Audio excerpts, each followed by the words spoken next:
Picture a superhero comic book, right? Bam, pow, boom, shining colors, elaborate costumes. Now, throw all of that out the window.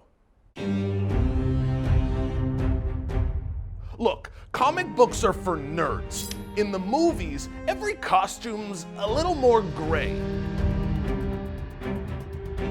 I'm responsible for some of cinema's most iconic superhero costumes.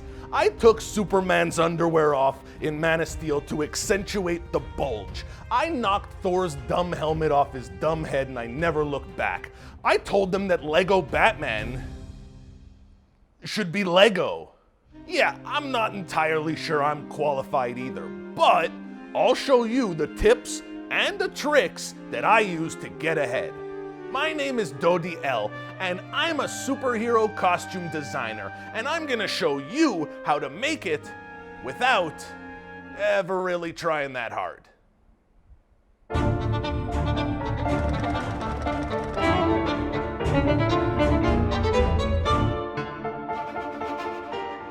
They say that those who forget their history are doomed to repeat it.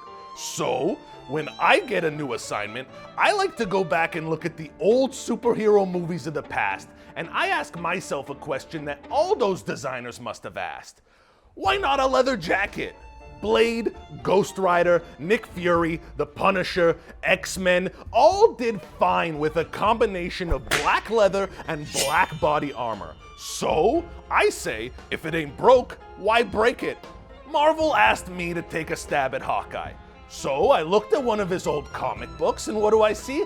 Purple, a superhero mask. This costume was for idiot babies. I put the Hurt Locker in some black leather, and the executives loved it. Try that out whenever you can. Sometimes you have to be adaptable and get creative. I put Jessica Jones in a leather jacket for Netflix, and then they told me that I can't put the other Defenders in leather jackets. So I took a long, hard look at Luke Cage and I thought, what about a hoodie?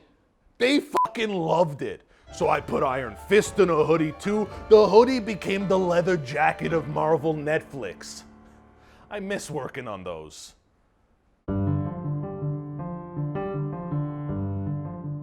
DC contacted me too. They didn't really like what I was doing until I added a bunch of sharp stuff to their Kryptonian costumes. They really like that. The trick is to make something pointy, but pointy in all the right places. Batman and Robin made Batman's nipples too pointy, it almost killed the genre. So when I took on Ben Affleck's suit in BVS, I made the ears and the shoulders pointy. DC liked this, so I made Cyborg really pointy in Justice League. They were in love with this design. By now, they were just throwing money at me. So when they asked me to redesign Steppenwolf for the Snyder Cut, I didn't hold back. That was my biggest payday with them.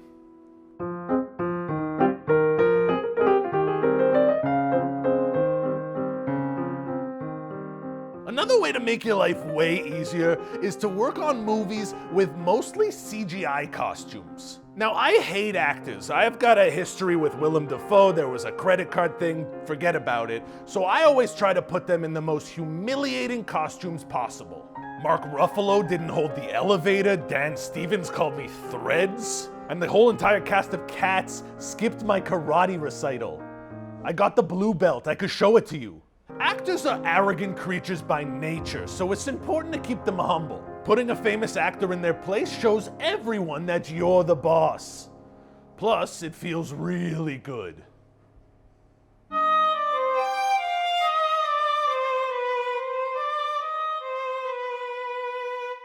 As you may have noticed, I don't really know what I'm doing, but I've learned what to do to make sure I'm never found out. If you don't have any ideas, don't be afraid to get creative. One time, I was asked to design a suit and bring in some textures. I was running a little late, so I stopped at the dollar store on the way there. I picked up a basketball, dyed it a different color, and that bumpy texture went on to define the costumes of the Marvel Universe. While on that subject, some people say they go to the movies for the stories or to appreciate visual art or some crap like that. It's a lie. I went to art school, everyone there was a pretentious loser. You know why people go to the movies? To see the hotties. When I heard that Chris Hemsworth was playing Thor, I nearly had a stroke. I submitted a costume idea that was just a naked guy in a cape. For whatever reason, it was rejected. I didn't understand how we're gonna show off his abs if they're all covered up in a costume. So I decided to build abs into all of my costumes. That way, everybody knows the abs are there, even when you can't see them. I do this for women's costumes too. In fact, I do this for every female character. I don't think, does this costume make sense for battle, or what does this costume say about a character? I think, how freaking sexy is this? I was fired from Wonder Woman, I don't know why, but they brought me back for Justice League and I fixed those Amazonian costumes right up. My mentor, character designer Richard Lambo, once told me that if you design 2 costumes, you make twice as much money. For example, I added blue outlines to Black Widow's costume, I added and then took away red on Captain America, and then in my smartest move ever, I put everybody in Endgame in identical white outfits. An executive once asked me, why do we need to change costumes? I told him, you could sell more toys. You could always sell more toys, but don't play with Dode.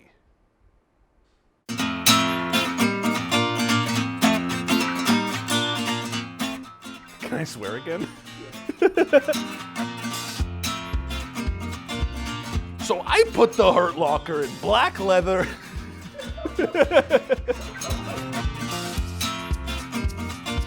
I forgot the word so we'll do it again.